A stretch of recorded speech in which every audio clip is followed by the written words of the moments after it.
right, hey guys. So today we're going to be talking about our next part of speech, which is verbs. Okay. Now, every sentence must have a verb in order to be a sentence. So verbs are very important in terms of all of our parts of speech. Okay. Now, there are a couple different kinds of verbs. So I want to talk about the most common one that you're probably most familiar with first, and those are action verbs. Okay. And as we go through this, make sure that you have your sheet that I gave you out with you because you're going to need to draw on it and mark on it and make sure you keep that in the grammar section of your binder. Okay, so let's start with our action verbs. Action verbs tells what action someone or something is performing. Okay, so it's an action. It might be an action you're doing physically, it might be an action you're doing inside your head, like thinking, okay, but it's some kind of action. All right, so let's look at our first example. We worked hard in the sun. Our verb is this word worked. That's what we, okay, that pronoun there is doing. All right, now let's look at my next one. Everyone hoped for success. My verb here is hoped, okay, because that's what everyone is doing. Even though we can't necessarily see it because they're doing it inside their head, it's still something that they are doing. Okay, now let's take a look at some more sentences and try to identify the verb in each of these sentences. Okay, so number one, the ancient Greeks wondered about the causes of some events in nature. Okay, so I'm looking at this, I'm trying to find an action that they're doing. It looks like my sentence is mostly about the ancient Greeks. Okay, so it's probably going to be something that they're doing. So it looks like that they are wondering. So I'm going to circle that as my verb. Okay, now let's look at number two. They saw lightning between rain clouds. So we're still talking about the ancient Greeks. I want to know what they did this time. It looks like this time they saw. So let's circle saw. That's what they're doing. They're looking something with their eyes. All right, number three, they heard thunder soon after the lightning. Still talking about the ancient Greeks. Looks like this time they're hearing instead of seeing. Okay. Number four is a little trickier. It's a question. What caused these frightening occurrences? So I don't really have a person here that's doing something. So it looks like my only verb is going to be cause. Something is making these things happen. All right, number five, other questions also puzzled these early people. It looks like it's probably going to be puzzled, right? Because we're talking about the questions, and what are the questions doing? They're puzzling them, okay? All right, so quick question before we move on. How do we make verbs past tense? So how do I show that a verb happened in the past? Right? Think about that for a second. Now, I have an example of a past tense verb up here, wondered. Okay? So it looks like in order to make a verb past tense, we're going to add ed to the end. All right, now what about future tense? So say I'm going to the mall tomorrow, right? I would say I will go to the mall.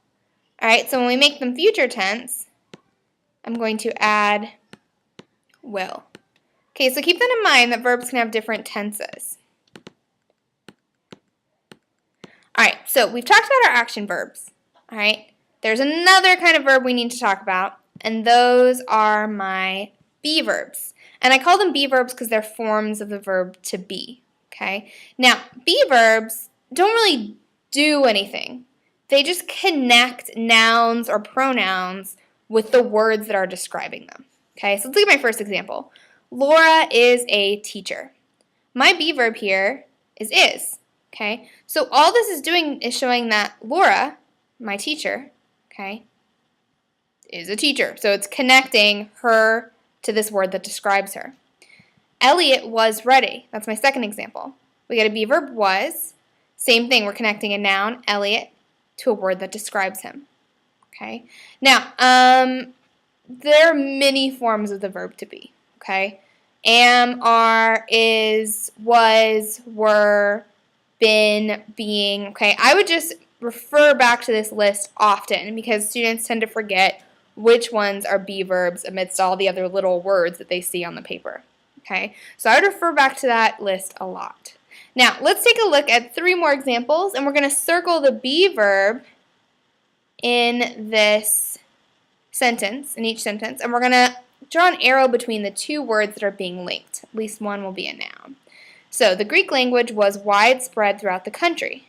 Well, I see one of my be verbs was, right? It was right up here in our list, okay?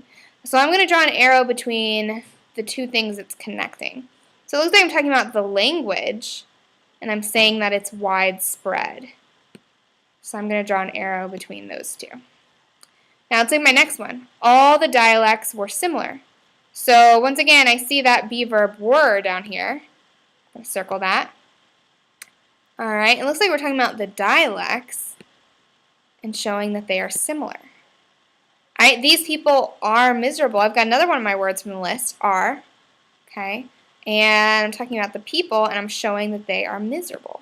So in each one of these, my be verb just kind of links a noun or pronoun to a word that's describing it. Okay, it just shows us that they are related.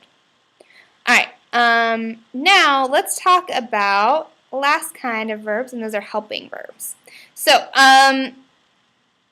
so far we've seen a lot of examples of verbs that are just one word. So like the example here, I ran to the store. We just have one word, ran.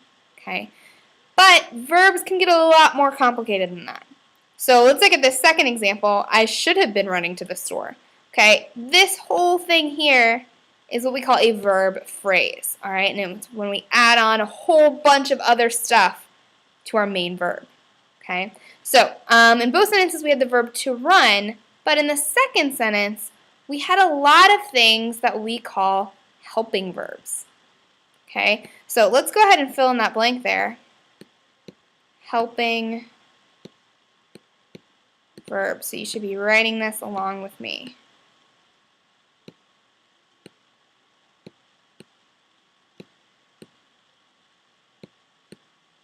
All right, now, helping verbs are called helping verbs because they help out the main verb, okay? They help us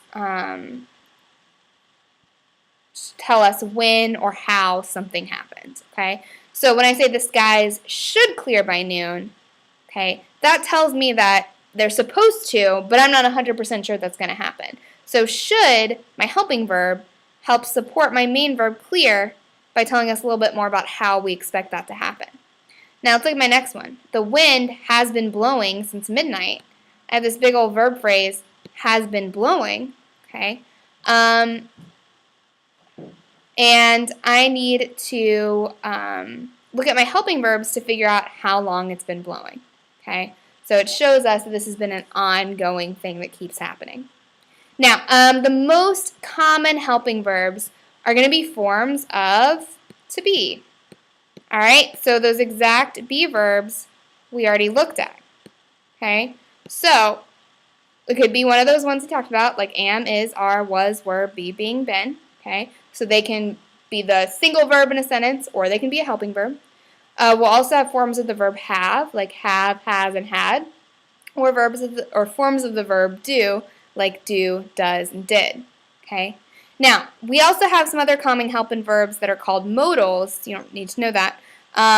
But those are will, shall, can, may, must, ought to, would, should, could, and might. So all of these show up to help tell us a little bit more about our main verb. So if I say, you know, he might win the race, that tells us I'm not sure, right? So these help out to tell us more about the main verb.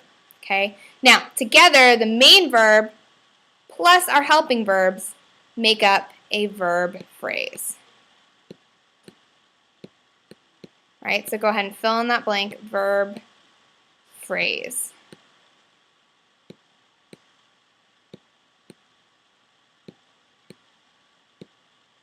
All right, so a verb phrase, we take our helping verb, there can be more than one, our main verb, and that equals our whole verb phrase. All right. So we have a few examples here. We could have the helping verb is with our main verb going. That would make the whole verb phrase is going. Helping verb have with our main verb been. Verb phrase have been.